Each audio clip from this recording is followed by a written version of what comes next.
Boa tarde, tudo bem com vocês? Preparados para mais uma semaninha de aulas? Então vamos lá. Vamos começar a nossa semana, como sempre, com a matéria de História, tá? Então nós vamos pegar a nossa apostila na página 29 e vamos falar sobre calendário, tá? Então nós vimos até agora como os índios, como o povo africano, eles vêm trazendo as suas tradições, vêm mantendo as suas tradições via oral, por textos, com imagens, né? Então nós vimos também que os povos indígenas mantêm os seus mitos, trazendo via oralidade, né? Os seus acontecimentos, as suas descobertas, enfim, né? Tudo aquilo que a gente já viu. Então hoje nós vamos começar a falar um pouco sobre o calendário. Então vamos ali na página 29, vamos ler aquele textinho que tem ali. E aquele texto tá falando o quê? Tá falando sobre como eles fazem essa medição essa divisão do tempo, tá? Não deixa de ser uma medição, né? Porque se nós dividimos ele, nós estamos medindo o tempo, separando ele em partes. Então não deixa de ser uma divisão. Com base em que é feito isso? Então nesse primeiro textinho aqui vai estar falando sobre os indígenas. Com base no que eles dividiram, que eles construíram esse calendário do Tuiuca, isso, que tem registrado aqui na página 29 do livro de vocês. Então ele é embasado na natureza, nos acontecimentos que tem ali de seca, de chuva forte, de frio. Então, eles foram construindo esse calendário de acordo com os elementos da natureza, as coisas que iam acontecendo para eles saberem a época certa de plantar, a época certa de colher, a melhor época para caçar, a melhor época para pescar. Então, eles foram fazendo isso para solucionar o dia a dia deles, para eles terem aquela noção, aquela marcação dos tempos exatos para fazer as coisas, das melhores épocas para fazer aquilo que eles queriam, aquilo que era necessário para a sobrevivência deles. E isso vai estar dizendo aqui nesse textinho da página 29. Também vocês vão ver na página 30 falando sobre o calendário lunar e o calendário solar. Então, cada povo, eles têm uma medição, um calendário. Prof, tem tantos calendários assim? Tem vários, mas existe aquele que é o calendário cristão, que é o mais conhecido, que é o mais usado, né? Que é o que nós temos por base, sim. Então, aqui vai ter exemplos de quem usa o calendário lunar e de quem usa o calendário solar. Por quê? Aqui, com o calendário solar, por que está dividido em 7 dias e em 12 meses? Porque eles tinham, os dias era pelos corpos que eles conheciam no céu, né? Que eles conseguiam enxergar o Sol, a Lua, Marte, Mercúrio, Vênus, Júpiter e Saturno. Então, eram os 7 que eles viam e eles dividiram em 7 dias da semana. Então, é tudo com base na rotação da Terra, tanto o calendário lunar quanto o calendário solar. Também vocês vão ver aqui na página 31 uma explicaçãozinha sobre como são feitas essas divisões do calendário. Então, normalmente os povos eles utilizam um acontecimento para sua sociedade, uma crença, uma cultura deles para marcar o ano 1. A partir daquele ano foi iniciado o calendário. Então, como por exemplo, no calendário cristão, é o nascimento de Cristo. Nas sociedades islâmicas tem a data em que Mohamed fundou o islamismo. Ali, então, cada sociedade vai ter um marco zero, vamos dizer assim, que dá o início à sociedade. Então, eu tenho mais algumas anotações aqui para passar para vocês, que a contagem do tempo, então, e a elaboração dos instrumentos para essa construção do calendário são embasadas em expressões culturais. Então, são coisas que eles necessitavam para o dia a dia deles, tá? Partindo de observações da natureza, eles construíram para organizar as atividades, como eu já disse para vocês antes, de cheia, de secas, de melhor data de pesca, de caça e tudo. Então, em geral, aquilo que a prof também falou era isso. Então, nos princípios dos calendários lunares e solares, como eu também já disse antes, a rotação da Terra, que é o movimento ali da Terra e dos astros que marca, né, que eles usam de referência para fazer os seus calendários. Então, assim, o que vocês precisam perceber? Que esses calendários, agora nós temos eles, mas assim, nós não utilizamos o nosso calendário mais com base de pesca, de caça, e essas coisas que os índios usavam lá atrás, antigamente, ou outros povos usavam lá, os islâmicos, lá no começo, lá no princípio dessa medição, né? Dessa separação dos dias, dos meses, dos anos. Então, hoje nós temos o nosso calendário, nós usamos o nosso calendário cristão, né? Como nós temos em 2020 depois de Cristo, tem antes de Cristo, então nós seguimos esse calendário. E o nosso calendário hoje ele não é mais organizado assim diretamente para a caça, para a pesca, para as cheias e para as secas. No nosso cotidiano, nós que vamos para a escola, os pais que trabalham, que têm outros afazeres que não são no campo, nós usamos o nosso calendário para se programar para atividades escolares, para atividades extras, para passeios, para os pais, para horários para ir trabalhar. Então, nós utilizamos o calendário não com outra finalidade, né? É a mesma finalidade de dividir o tempo de se programar, mas para outras atividades. Quem trabalha com agricultura, com pecuária, ainda os pescadores, eles ainda utilizam esse calendário com base para saber a melhor data de plantio, melhor data de abate. Então, tudo ainda tem essa relação, tá? Mas nós, no nosso cotidiano, usamos para outras atividades, certo? Então, vamos lá.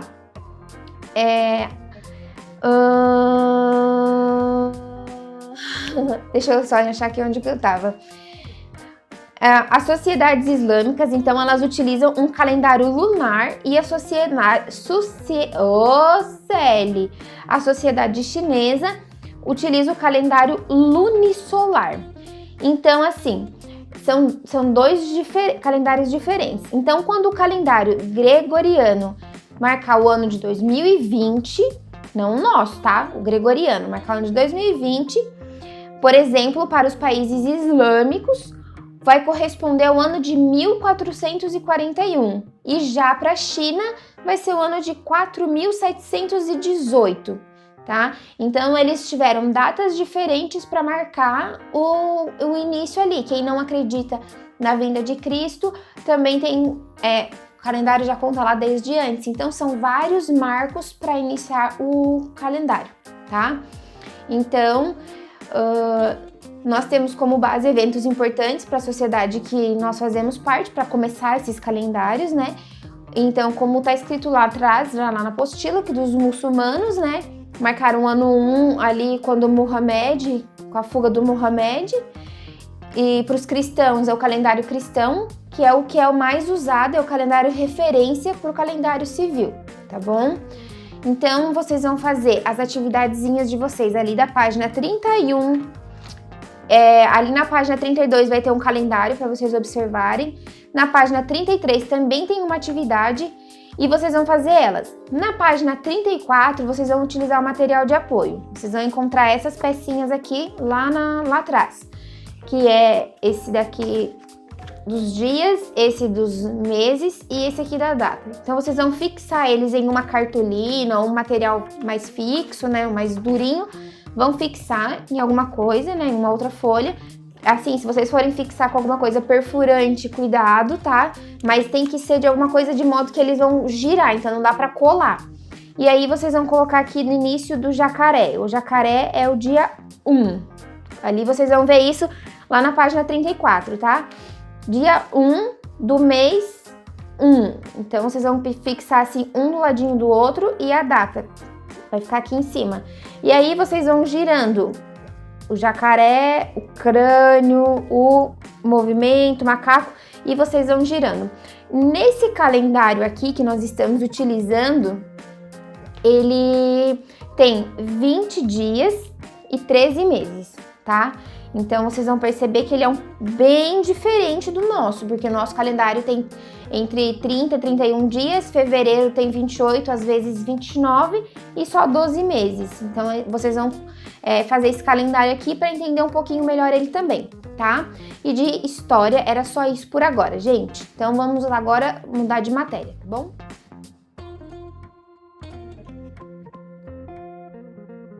Bom, próxima matéria que nós vamos falar vai ser português, página 50, crônica argumentativa. Essa matéria eu ia encaminhar para vocês na semana passada, mas como deu aquela chuva, seria bem naquela quarta-feira que a maioria de vocês ainda estava retomando a luz, conseguindo se organizar depois daquela chuva. Então eu não mandei na semana passada essa atividade e estou mandando ela hoje, tá bom? Então vocês vão ler ali nas páginas 50 e 51 uma crônica. Deixem a gente ter o privilégio de envelhecer em paz. É uma crônica argumentativa. Por quê? O que é o argumentativo que nós vimos? Quando eu coloco o meu argumento, quando eu estou falando, dialogando, que eu estou colocando a minha opinião e o meu argumento. Então, é uma forma de alguns autores expressarem a sua opinião e ali a forma deles verem o mundo nas crônicas. Em geral, essas crônicas elas são publicadas em jornais, revistas e sites. Então vocês vão ler essa crônica, continua falando sobre os idosos, sobre a melhor idade, então vocês têm que ler com bastante calma, gente, bastante interpretação de texto. Por favor, volta e lê até entender. Interpretação de texto, interpretação de texto, interpretação de texto, interpretação de texto. É muito importante. Tem gente que eu não vejo fazendo esse esforcinho para interpretar melhor o texto, tá? Então vamos lá.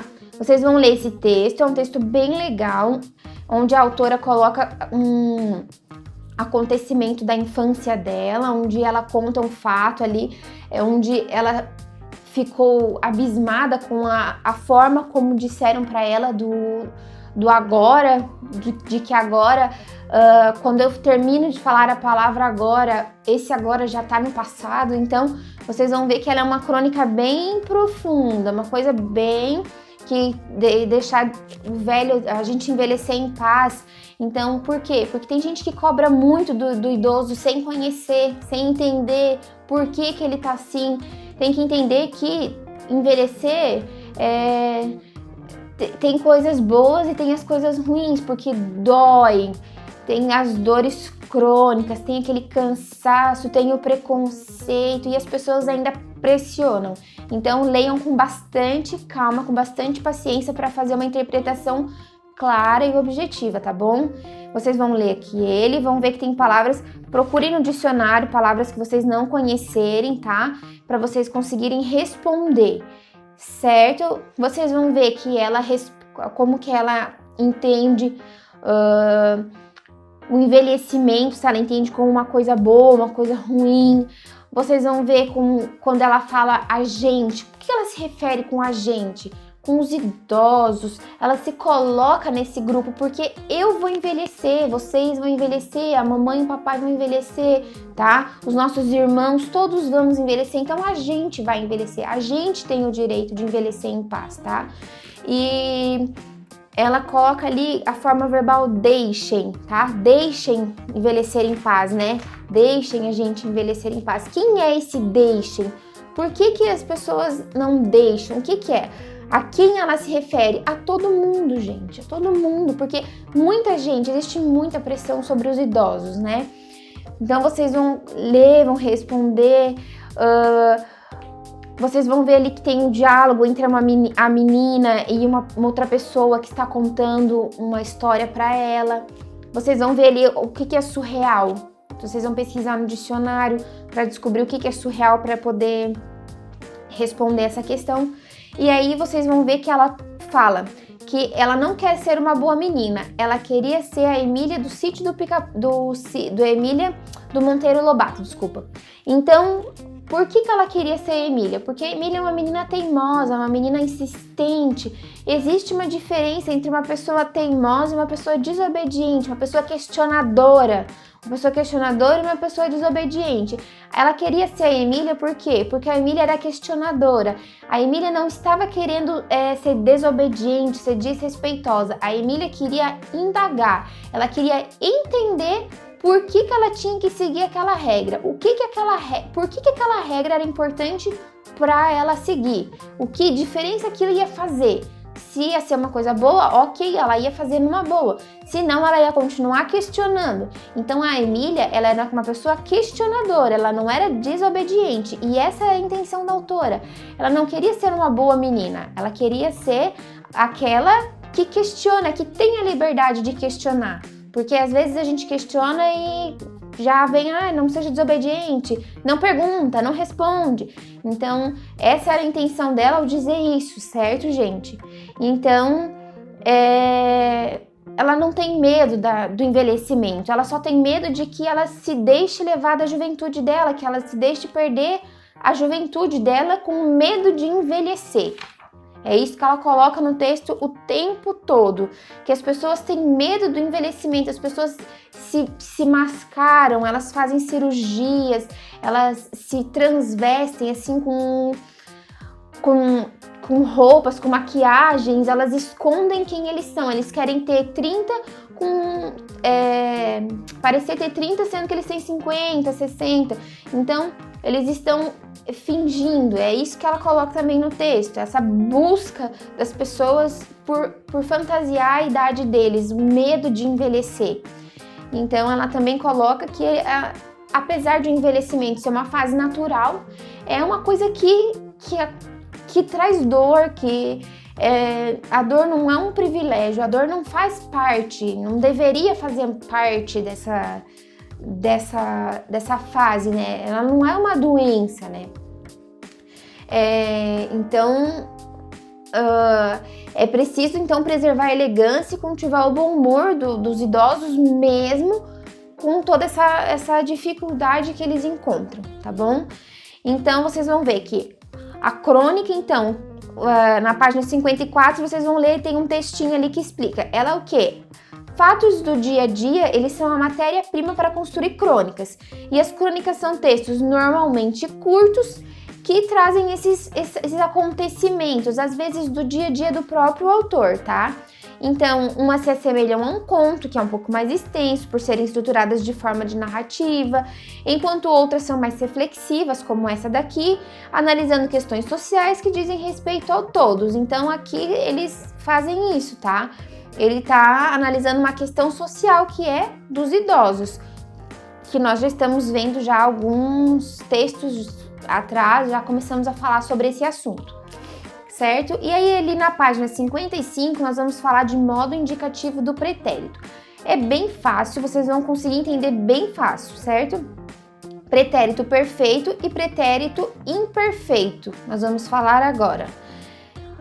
Aqui vai ter as explicaçõezinhas, mas eu vou explicar para vocês. Então vocês vão ler esse texto ali que tá lá no texto principal da crônica, né? Então vocês vão ver que que tipo de coisa que ela tá relatando. Então vocês precisam analisar, vai ter os verbos destacados ali, vocês precisam ver se eles estão em qual presente, no passado, no presente ou no futuro. Quando vocês leem, vocês identificam em que tempo tá o verbo, vocês vão conseguir responder a questão, tá? Então, dentro dessa frase, iniciou-se um diálogo surreal. A menina curiosa insistia em saber que história era aquela. Então, vocês vão ver que uma ação que se repetia. Qual é uma ação que se repetia nessa história? O que está repetindo? O iniciar ou o insistir está se repetindo? Quando eu estou iniciando, eu estou repetindo? Ou quando eu insisto, eu estou repetindo? E uma ação acabada, iniciou ou insistiu? Qual é uma ação que já está acabada, que ela já está efetivada? Então, vocês vão ver aqui também. E aí, vocês vão perceber que ações acabadas e concluídas no passado são conjugadas no pretérito perfeito do indicativo. Vamos lá, de novo. Ações acabadas e concluídas no passado são conjugadas no pretérito perfeito do indicativo, tá bom? Concluídas, já acabou, já concluí o que eu comecei. E as ações não acabadas e que se repetem no passado, elas são as do pretérito imperfeito do indicativo. Então, do perfeito, pensa assim, ó, o perfeito acabado, o perfeito concluído. E o imperfeito inacabado. O imperfeito é o repetido, tá bom? Então, pensa assim que o pretérito perfeito é aquele bonito, é o que está concluído. E o imperfeito é o que está repetindo, é o que não acabou ainda. E tudo isso lá no passado, tá? Então, vocês vão ver frases aqui, onde vocês vão precisar completar com o pretérito perfeito e o pretérito imperfeito. Então, sempre que surgir dúvida, vocês vão voltar nesse quadro que tem ali na página 56 e vão reler isso que eu acabei de dizer para vocês, tá bom? Pretérito perfeito, ações acabadas e concluídas. Então, vocês vão ali, no final da frase vai estar o verbo entre parênteses. Letra A, ontem vocês vão preencher com o verbo. Com meu amigo, o verbo é conversar. No pretérito perfeito, ontem eu já concluí. Então, ontem eu conversei com o meu colega, porque foi ontem, já concluí essa ação, um pretérito perfeito, conversei com meu amigo. Assim vocês vão fazer com os outros verbos. E assim como na letra 4, na próxima página 57, no pretérito imperfeito. O mesmo verbo, são as mesmas frases, só que no pretérito imperfeito agora. Então, vocês vão concluir com outras frases. Eu conversava com meu amigo. Então, por quê? Porque não está concluído. Eu repito isso. Eu repito isso. Eu conversava com o meu amigo. É um verbo, é um ato que está se repetindo ou não acabado, tá? No conversava, eu ajudava, eu brincava, tá? E eu brinquei, eu fiz, eu peguei, isso tá no pretérito perfeito, tá bom? E aí, ali na 5, vocês vão reescrever as frases, destacando, com os verbos destacados, vocês vão colocar ele no pretérito no imperfeito. No imperfeito do indicativo. O que era o imperfeito do indicativo mesmo? Ações não acabadas. Então, eu dancei a noite toda e não cansei. Ali é uma frase que está acabada, é uma frase do pretérito perfeito. Vocês vão colocar ela no imperfeito, como eu dançava a noite toda e não cansava. Assim vocês vão fazer com os outros verbos destacados, tá bom? E por hoje era isso, a nossa aula ficou bem comprida, mas eu tentei explicar o máximo possível para não ter dúvidas. Se ainda assim tiver dúvida na hora de produzir as atividades, de responder alguma coisa, pode me mandar mensagem e me ligar, beleza? Era isso por hoje. Desculpa os meus errinhos e os meus deslizes hoje, mas é porque eu tava empolgada, eu gostei da matéria hoje, tá bom? Então nós nos vemos amanhã, eu encaminho outro vídeo para vocês. E na terça-feira, nossa aulinha online, vou reforçar a matemática frações, porque nós vamos mudar de conteúdo, tá bom? Beijos, fiquem bem. Até amanhã, boa semana, gente. Tchau!